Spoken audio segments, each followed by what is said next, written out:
History میں ایسی فسادیت، ایسی بدتمیزی ہم نے نہیں دیکھی جو یہ موجودہ رجیم چینج کر رہا ہے۔ پاکستان کے اندر عدلیہ کے پر کاٹ دیے گئے، عدالتیں ملیا میٹ ہو گئی ہیں۔ وزیر اعلیٰ جو اپنے منہ سے کہتی ہیں کہ خواتین میری ریڈ لائن ہے، لیکن جہاں بات اپنے اقتدار کی آتی ہے وہاں پر ان کے اوپر گولیاں بھی چلتی ہیں، چادر چار دیواری کا تقدس بھی پامال کیا جاتا ہے، یعنی وہاں پر نعرے لگ رہے تھے ستیلی ماں ہائے ہائے۔ کوئی شعبہ نہیں چھوڑا جس کو اس حکومت نے اور ان کی پالیسیوں نے ڈیمیج نہ کیا ہو۔ یہ یقین رکھیں اور جمع خاطر رکھیں کہ آئندہ آنے والے دنوں میں ان کے ساتھ اس سے بھی زیادہ برا ہوگا۔ بسم اللہ الرحمن الرحیم، السلام علیکم۔ ایک نئے ویلاگ کے ساتھ گلفام چودھری آپ کی خدمت میں حاضر ہے۔ فرسٹ آف آل ہم نے بات کرنی ہے کل ایک بار پھر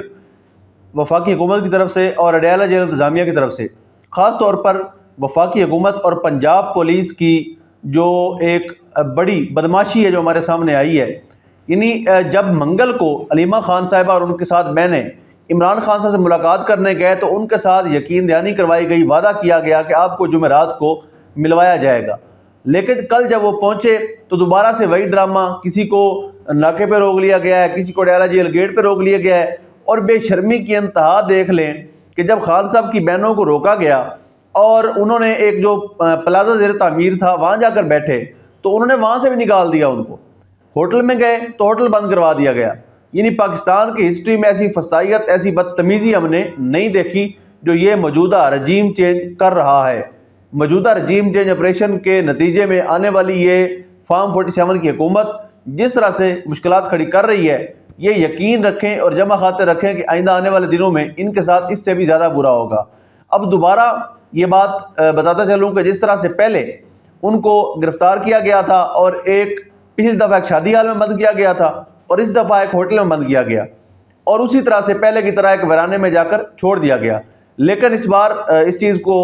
یقینی طور پر داد دینی پڑے گی اس بات کی کہ کارکنان نے گاڑیوں کا پیچھا کیا، تعاقب کیا، وہاں تک پہنچے جہاں ان کو لے جایا گیا تھا چکری انٹرچینج، اور وہاں سے آگے ہوٹل پر،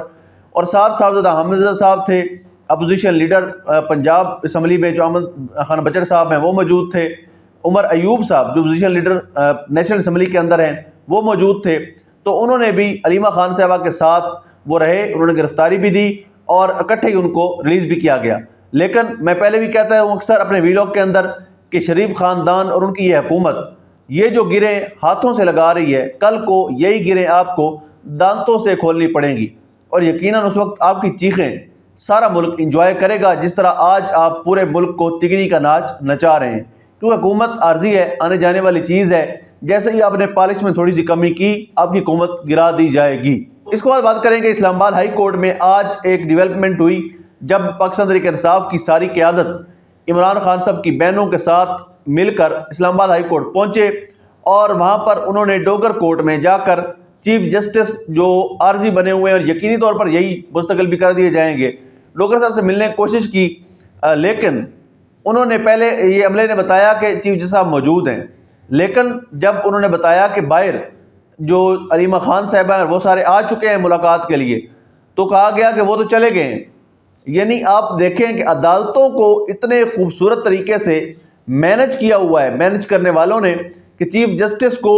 اپنے دروازے پر آنے والے سائل سے ملاقات اور بات کرنے کی اجازت بھی نہیں دی جاتی۔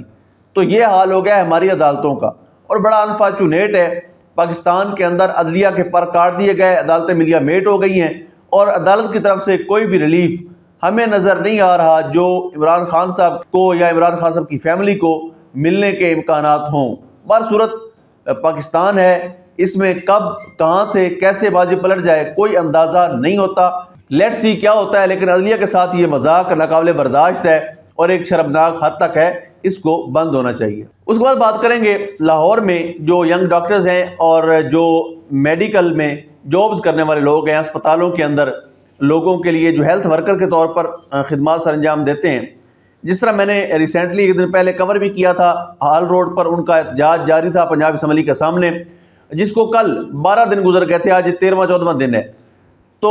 ان کے احتجاج پر جس طرح سے پنجاب حکومت نے، پنجاب پولیس نے، یعنی جب انہوں نے اسمبلی کے سامنے وہ بیٹھے ہوئے ہیں، ان سے کوئی حکومتی وزیر، کوئی مشیر بات کرنے کے لیے نہیں آ رہا، ان کے مطالبات سننے کے لیے نہیں آ رہا، تو مجبوراً انہوں نے وزیر اعلیٰ ہاؤس کی طرف مارچ کرنا چاہا جو وہاں سے 1 کلومیٹر کے ڈسٹینس پہ ہے، لیکن وہاں پر جانے سے پہلے